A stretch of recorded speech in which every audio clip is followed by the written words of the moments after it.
is there are two kinds of UFOs. There are top secret government craft, and there are satanic manifestations, demonic. Okay?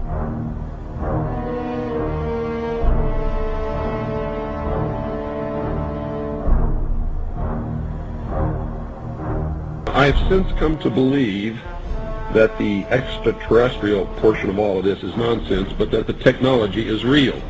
Here's the kid in Miami. His name is Manny Escondon is his real name. He's taking notes.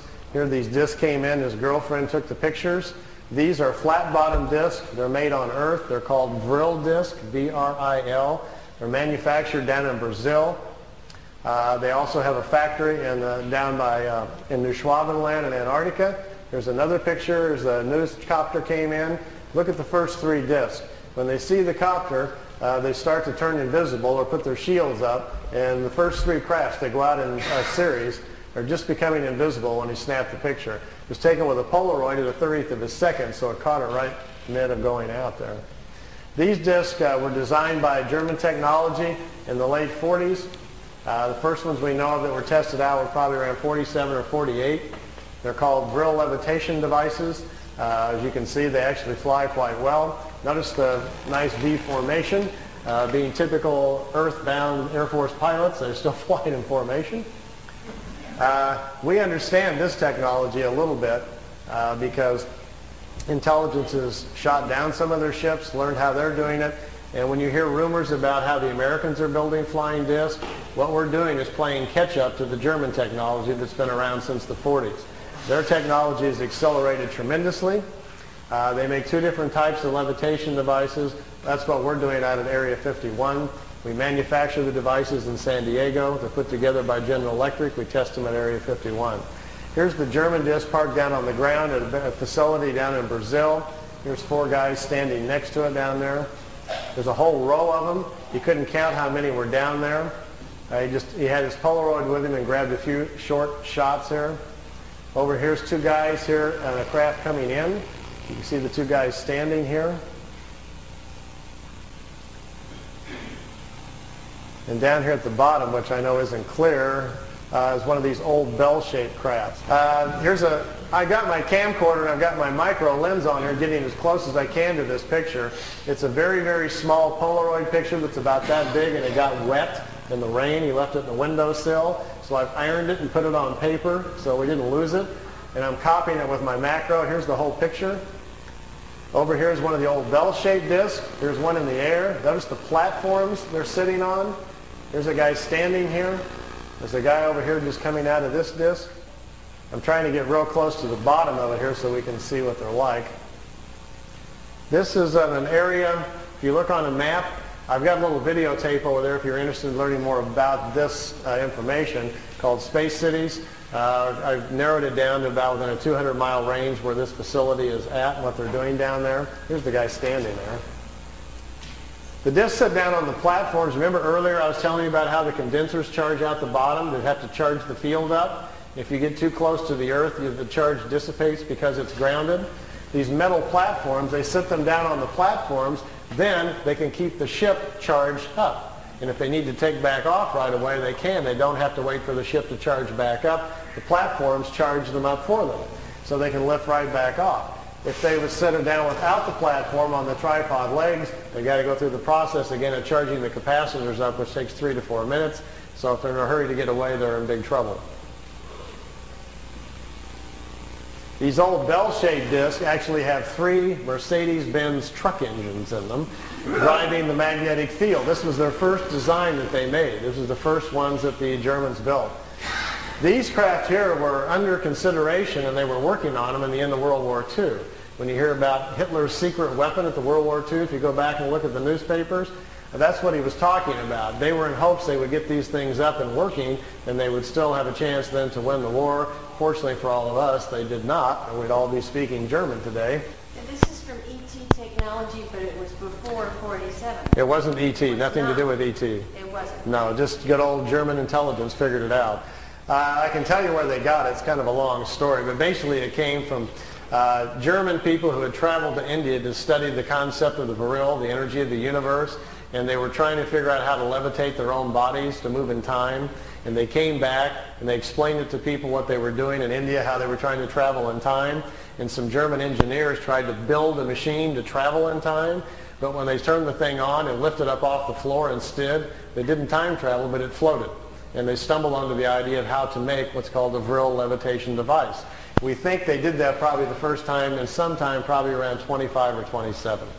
And then the concept laid around in private circles for a while and then became a potential thing during the war and then really didn't happen until after the war. The Vril Society carried on much as before with its scientific research. According to reports, the Vril Society had by the middle of 1934 created its first experimental circular aircraft to be propelled with the anti-gravitational effect, the RFC-1. The men responsible for the design and construction were Dr. Schumann and an engineer from Bochum. Before the end of 1934, the Vril Society had built its first light aircraft, the RFC-2 round aircraft. It was fitted with an improved Vril propulsion system and, for the first time, magnetic impulse steering. It measured hardly more than 16 feet from end to end, but it worked. By 1939, the SS had already built its RFC-5, the first long-distance aircraft measuring more than 65 feet, and with the mysterious name Haunebu-1. Under tight security, the Haunebu-1 made its maiden flight, in all probability, in August of 1939. Towards the end of 1942, the department SSE-4 allegedly began work on a new improved version of the Haunebu UFO, the Haunebu-2. This drawing shows the basic layout, including the power plant and fuselage. The exterior shape could vary. The dimensions of the Haunebu-2 varied from craft to craft, from an overall length of between 85 and 100 feet, and a height of between 30 and 36 feet at the center.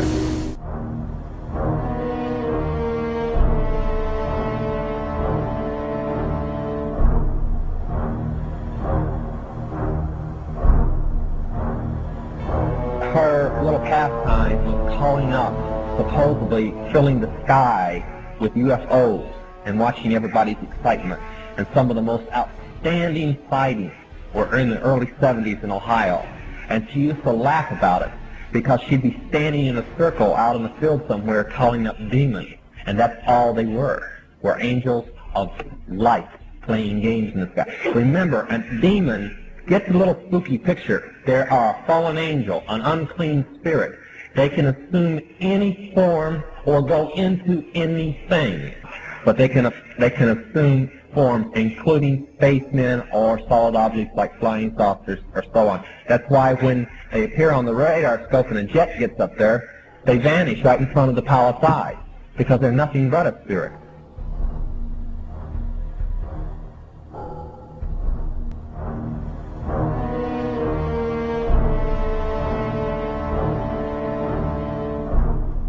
And then, of course, there are plans to create a mock alien invasion. Somebody very high up in the New World Order, who was brought to Christ by a close friend of mine, has talked about piloting the flying saucers. Yes, the United States government has flying saucers. He considered that the beings that were co-piloting these flying saucers were aliens. He took a second look and realized these were demons. I could go on.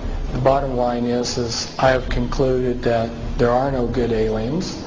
The aliens are demons, and we've got a mixture going on of demons and flesh and blood. And we've also got other genetic experiments. Discovered, ladies and gentlemen, is that there has been a plan in existence since about 1917, and probably before that, to create an artificial extraterrestrial threat to this Earth in order to create a one-world totalitarian socialist government.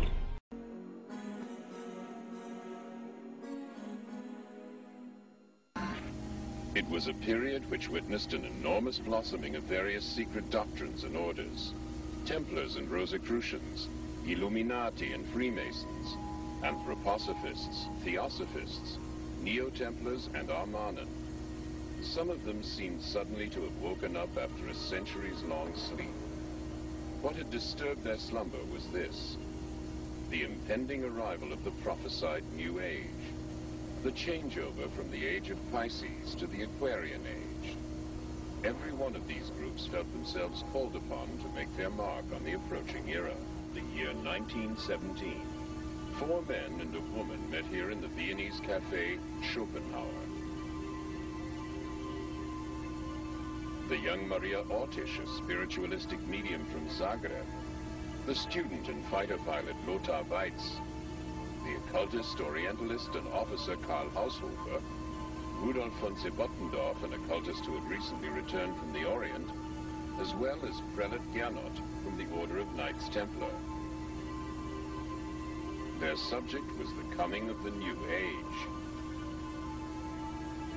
They spoke of secret revelations, the Spear of Destiny, the magical violet black stone. They discussed the possibility of making transmedial contact with the ancient Germanic and Babylonian deities, Ishtar, Ostara, and Isais. It is quite likely that this coffeehouse meeting witnessed the birth of the secret Thule Society, which in turn later spawned the German National Socialist Party, the SS, Black Sun, and the Friel Society, which in its turn gave a foundation to the occult activities of the Third Reich and the new comprehensive technology. And the beginning of German UFOs. Maria Ortiz presented texts she had received from her spirit medium, one in the Sumerian alphabet and the other in the secret code of the Knights Templar. Both texts had already been translated. Were they messages from the gods? 2 special departments, U-13 and SSE-4, were set up to concentrate exclusively on the realization of this new technology. A separate secret organization called the Black Sun. The Friel Society carried on much as before with its scientific research. According to reports, the Friel Society had by the middle of 1934 created its first experimental circular aircraft to be propelled with the anti-gravitational effect, the RFC-1. The men responsible for the design and construction were Dr. Schumann and an engineer from Bochum. Since 1929, the young Gertie Vogt had been responsible for running the Friel Society, and she made herself known to private investors who were prepared to invest in projects that carried an element of risk. Before the end of 1934, the Friel Society had built its first light aircraft, the RFC-2 round aircraft. It was fitted with an improved Friel propulsion system and, for the first time, magnetic impulse steering. It measured hardly more than 16 feet from end to end, but it worked. By 1939, the SS had already built its RFC-5, the first long-distance aircraft measuring more than 65 feet, and with the mysterious name Haunebu-1. Under tight security, the Haunebu-1 made its maiden flight, in all probability, in August of 1939. Towards the end of 1942, the department SSE-4 allegedly began work on a new improved version of the Haunebu UFO, the Haunebu-2. This drawing shows the basic layout, including the power plant and fuselage, capable of a top speed within the Earth's atmosphere of 3,200 knots. The Haunebu-2 was also, in all probability, capable of space travel. The Friel Society already had its own audacious plan. They got together around Christmas 1943 for a secret meeting in the German Baltic Sea resort of Kolberg. We don't know exactly what was discussed behind closed doors on that occasion. We do know, however, that one subject was right at the top of the agenda. Operation Aldebaran, on which the mediums Maria and Sigrun divulged new transmedial information. The main star in the constellation of Taurus is Aldebaran. The Aldebaran solar system is 68 light-years away from the planet Earth. The sun, Aldebaran, has 2 inhabited planets circling it. The 2 together go to make up the Sumerian Empire. According to NASA's Space Act, signed on July 29, 1958, Section 102, Paragraph C, Subparagraph A, we read, information obtained or developed by the administrator in the performance of his functions under this Act shall be available for public inspection, except information authorized or required by federal statute to be withheld and information classified to protect the national security. Would NASA consider contact with an extraterrestrial civilization a threat to national security? And if they did, would they classify it to protect the national security?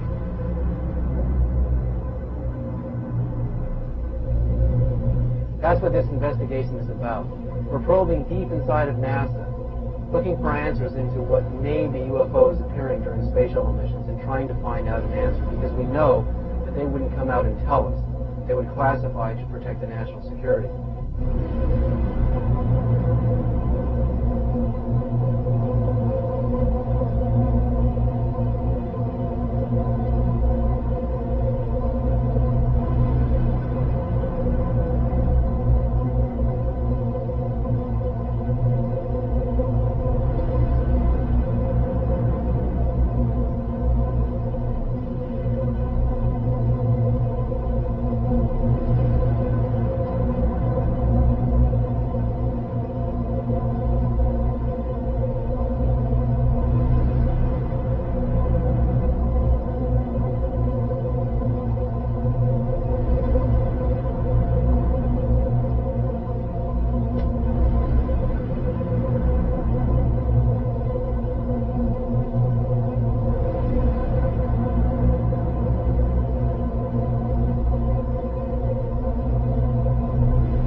So again, what's very disturbing, what's funny about it is they can't actually find the mirror because there's so many other things actually moving around out there. This is Mission Control Houston. We are using the payload bay cameras right now to hopefully catch a glimpse of the Russian space station Mir as it performs an on-orbit burn. Though it will be difficult to pick Mir out from the stars as they pass behind us, the payload bay cameras are positioned such that they're looking straight back behind the orbiter, where the Mir is flying at about 850 nautical miles behind us.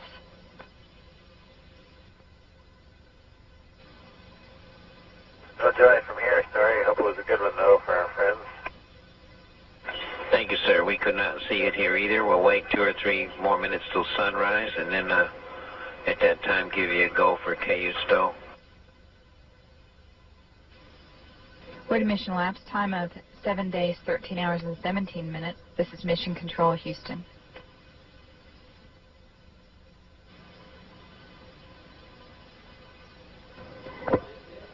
The Mir space station is now visible on the far left-hand side of the screen, about an inch from the bottom of this particular picture.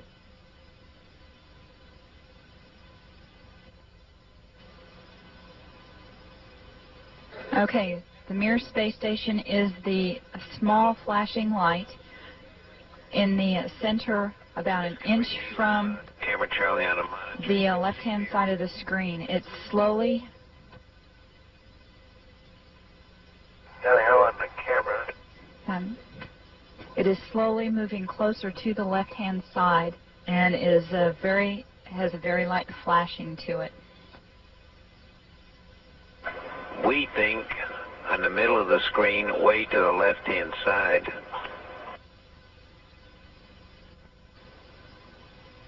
We think you can see a flashing light just a little bit to the left of the center of the screen, very faint.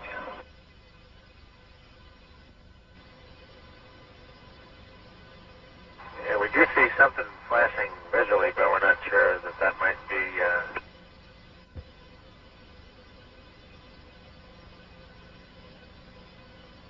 This is Mission Control Houston. Once again, we believe we were just able to spot the Mir spacecraft as it flies about 850 nautical miles behind Discovery. So you just saw the footage. You saw a lot of things streaking out there. You saw the confusion of the astronauts trying to find the space station Mir, and in the end, they never really find it. Again, if what we're looking at is the number one contention of NASA is everything on these videotapes is just debris floating by, and we're seeing optical illusions.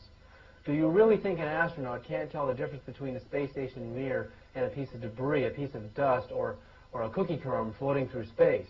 Of course they can tell the difference. So whatever the other objects are that are moving around out there obviously aren't debris. They're other objects that are obscuring their view and are confusing the astronauts. But even more peculiar to me, the theory that the streaking objects are actually meteorites. If the streaking objects were really meteors, then why do they never appear in this video to burn up and disintegrate into the atmosphere? If they were meteors, they should behave like them. And even more curious, as the shuttle is flying 200 miles above the top of the atmosphere, why are we seeing meteors at all? In theory, they should be invisible, dark bodies until they strike the upper atmosphere and start to produce a meteoric burn, making them luminous and clearly visible. But many of these streaking objects are highly luminous way above the top of the atmosphere. Could they be unidentified flying objects? The next thing you're about to look at is called the Hubble Repair Mission Sequence. It shows two astronauts repairing the Space Hubble telescope. What's peculiar about it is there's an object going behind them. It has a kind of a light flashing to it. And it goes behind the astronauts, and we actually hear them talking about it.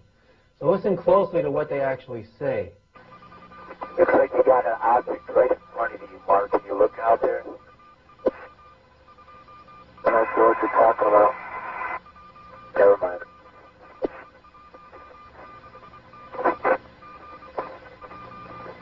Are we missing something? I don't see anything.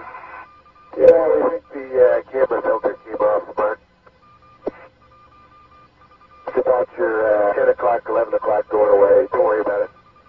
So what were the astronauts actually saying? We heard, it looks like you got an object right out there in front of you, Mark. Are you looking out there?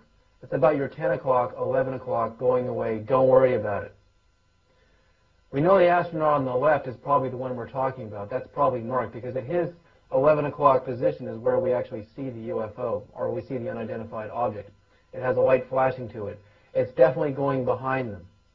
So we can assume immediately that obviously these astronauts are not talking about space debris or space junk going by, because it's obviously something of significance. It captures their attention for a moment, and they're told to ignore it and to focus on the repair of the mission. So we could assume maybe they've been seeing these things frequently out there. Maybe this is an ordinary occurrence, and it's not something they should become so alarmed about. Later we hear, we think the camera filter came off, Mark. We know camera filters are screwed tightly onto cameras, and there's no way they would unscrew in space and go floating out there. So obviously, again, this is one of NASA's blatant lies, trying to tell the public during a live broadcast that what we're seeing is something that they can explain.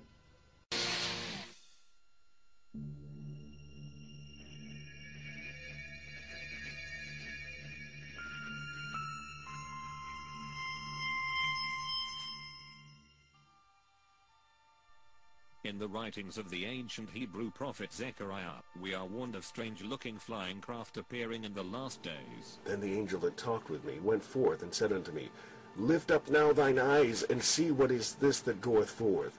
And I said, What is it? And he said, This is an ephah that goeth forth. He said, moreover, This is their resemblance through all the earth. To get at the actual truth behind these ephah-shaped craft, we have to go all the way back to the days of Jared, son of Mahalalel and father of Enoch.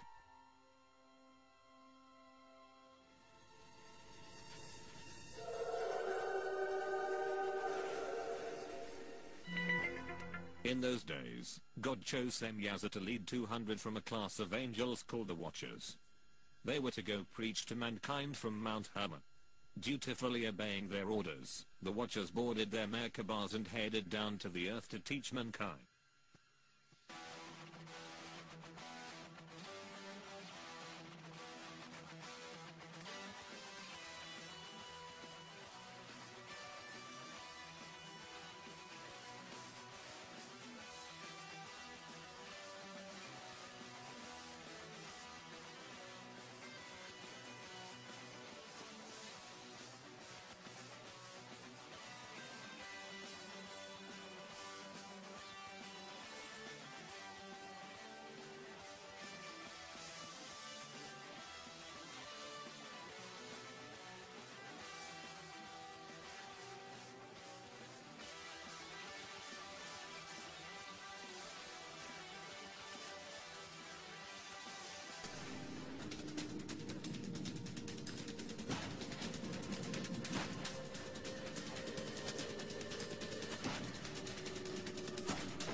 Watchers reached Mount Hermon, they saw that God had made the daughters of men very fair and beautiful.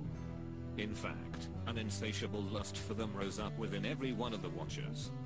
The Watchers decided to defile themselves with earthly women akin to how the dragon had contaminated the line of man earlier. They each chose one wife from amongst the children of men, in order to beget children of their own. The hybrid abominations resulting from these unholy unions walked halfway in the physical, and halfway in the spiritual realms. They were called the Nephilim by some, Titans, Jotna, Ashurus, and the Anunnaki by others. Their heads were oblong-shaped, and had 24 fingers and toes. The Nephilim were of enormous size, towering over normal-sized humans as the giants from the myths of old. Some were extremely intelligent, while others were mere lumbering oafs. Due to their sheer size, the Nephilim were incredibly strong beyond imagining. Lifting, stacking, and even heaving boulders and monoliths were mere child's play to them. They built many gargantuan structures that today still baffle the greatest modern mind. These giants toyed with grown lions like human children do with kittens. They became renowned for their amazing feats of strength, and mankind was powerless to stop them, and their descendants from taking over the world as the evil kings of men. The Watchers taught their evil children many secrets of heaven like metallurgy, weaponry, warfare, psychology, politics, medicine, witchcraft, hermetic magic, deception, secrecy, ciphering, and tremendous technologies from weather manipulation to advanced communications and transportation. The fallen Watchers even taught the Nephilim how to make a physical version of their spiritual Merkabahs. These material anti-gravity vehicles were called Vimanas. The Vimanas, often symbolized by a winged disc, could travel in the fluids of water, air, and ether. Their propulsion systems were based on concepts like mercury plasma magnetic vortices, constructive implosion, and real force.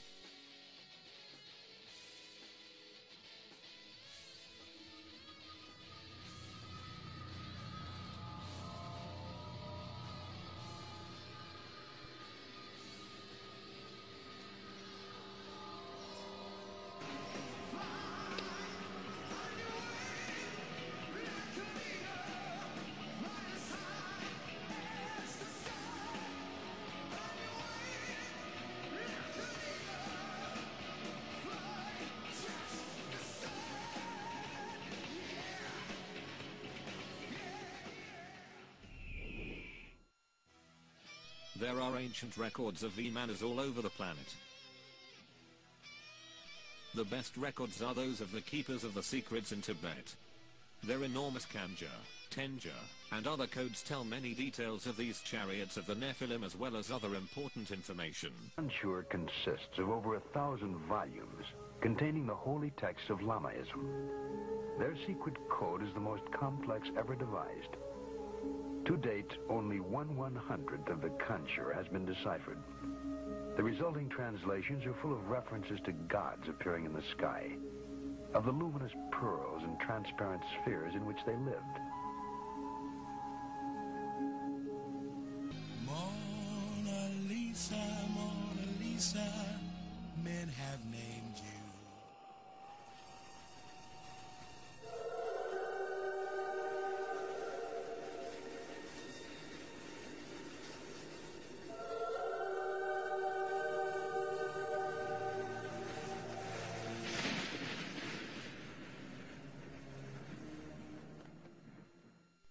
The best publicly known records of Vimanas are the myriad descriptions of them in the Indian Puranas, Vedas, epics, and other ancient literary works.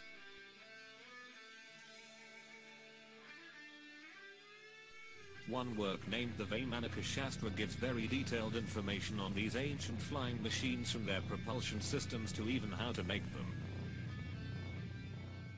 The Vaimanika Shastra, or science of aeronautics, indicates Vimanas used a propulsion system based on a combination of gyroscopes, electricity, and mercury. Is this possible? Mercury is an unusual element. Mercury is metal, it's also a liquid, and is a conductor of electricity. Now, there's unusual things you can do with mercury. you can put it into a closed gyroscopic device with mercury spinning around, and then you can electrify it. And studies have been done on this by NASA and by other scientists. And they find that you have levitation effects, anti-gravity kind of effects, and a spinning bright light is part of it too. This talks about Mercury rotating and driving some sort of a powerful wind or a windmill effect.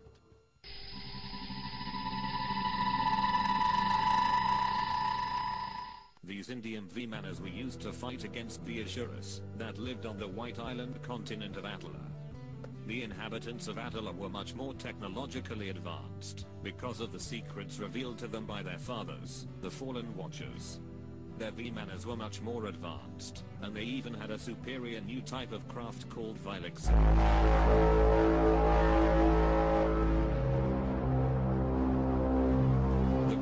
Between the ancient Indians and the Asuras of Atala encompassed not only the entire Earth, but was said to even have spread as far as to the moon itself.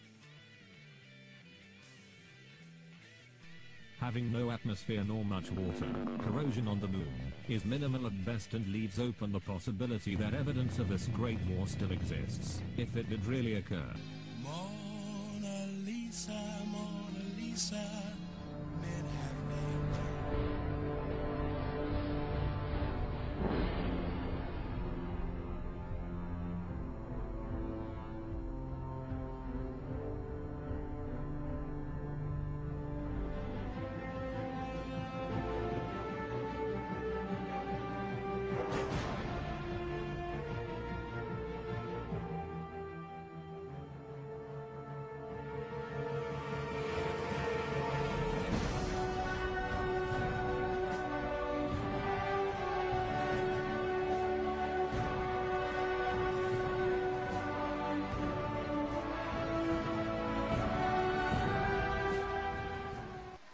Atala would have succeeded in subjugating the world, if not a sudden rise in ocean water had not engulfed the White Island continent. Asuras still aloft in V-Manas flew into the hollow earth, to dwell among the Hyperboreans and the Nagas. After the Great Flood, giants and V-Manas have been randomly sighted periodically all through recorded history.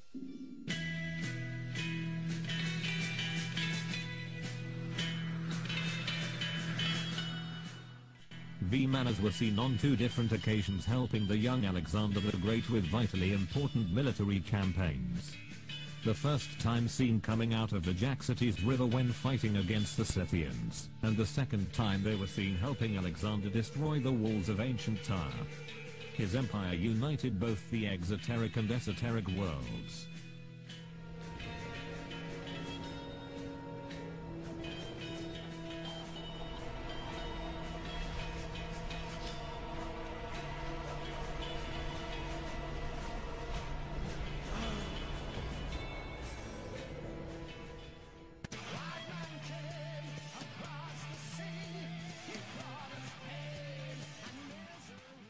Original text from Columbus's log has been made available to the History Channel by archivists at Fordham University, custodian of a rare handwritten copy. Almost 1800 years later, we have another famous incident. Right before reaching the Americas, Christopher Columbus recorded in his logbook that he and his crew spotted a V-Mana come up out of the ocean, hover for a time, and then fly away into the sky.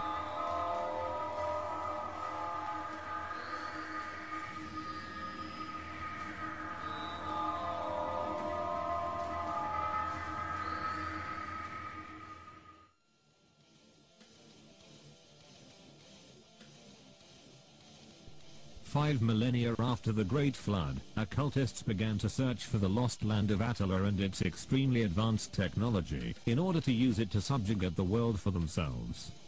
They sought the descendants from the survivors of the Atala catastrophe. After little success in South America, Egypt, and India, they finally hit pay dirt, when they made an expedition into Tibet and the surrounding area. The Tibetan monks of esoteric Buddhism told Satan's chosen people, if they could deliver a sacrifice of 6 million of the chosen people of God, then Sanat Kumara himself said they could have all the secrets of Attila. This included access to the coded records, location of the mummies of the ancient survivors of Attila, even how and where to dig up the punished watchers, and even the location of Attila itself along with all its evil technology.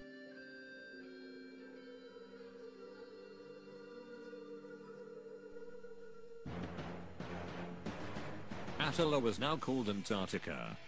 After the Nazis eagerly carried out their sick part of the deal, they voyaged to Antarctica and built Base 211. They found the flash-frozen technology of Attila below the ice, covered in ancient ruins. They also started the long process of finding and digging up the Watchers, to help them retro-engineer all the advanced technology being rediscovered.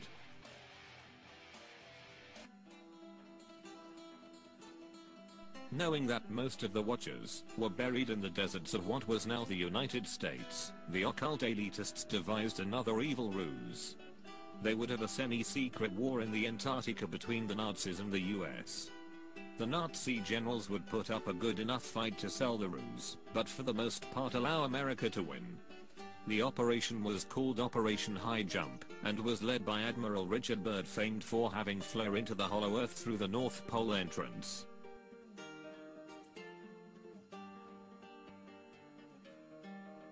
The enormous Task Force 68 fleet arrived in Antarctica in late December in 1946. Shortly after reaching the Nazi base in New Swabia, the first battle involving V-Manners since antediluvian times commenced.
The Americans took the confiscated technology and occult Nazi scientists back to the United States with them under the guise of Operation Paperclip and Odessa.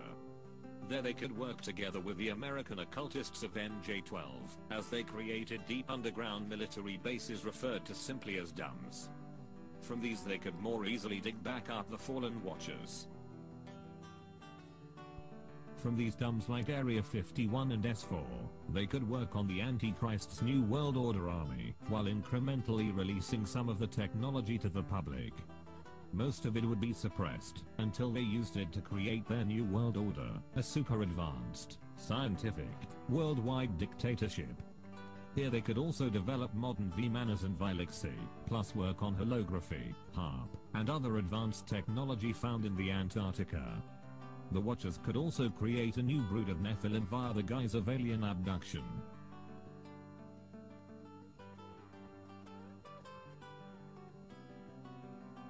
These new gigantic Nephilim, the Fallen Watchers, the Nagas, Fourth Reich Nazi Ubermensch, and all the new V-Manners and Vilexi will be a part of what is known as the Strong Delusion.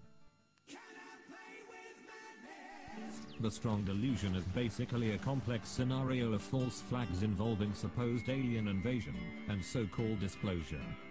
The good alien versus bad alien pretext will be employed for the maximum effect in trying to fool the conditioned masses.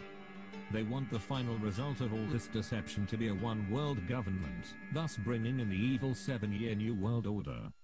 I will not be pushed, filed, stamped, indexed, briefed, debriefed, or numbered. My life is my own. For official purposes, everyone has a number.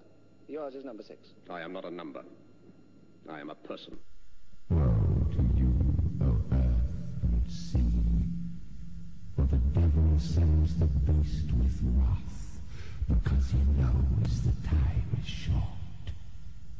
Let him who hath understanding reckon the number of the beast, for it is a human number. Its number is 666.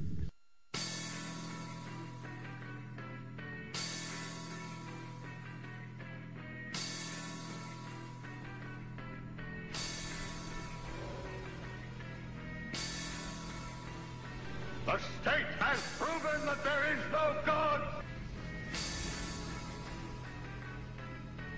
The idea is that every single human being is Christ.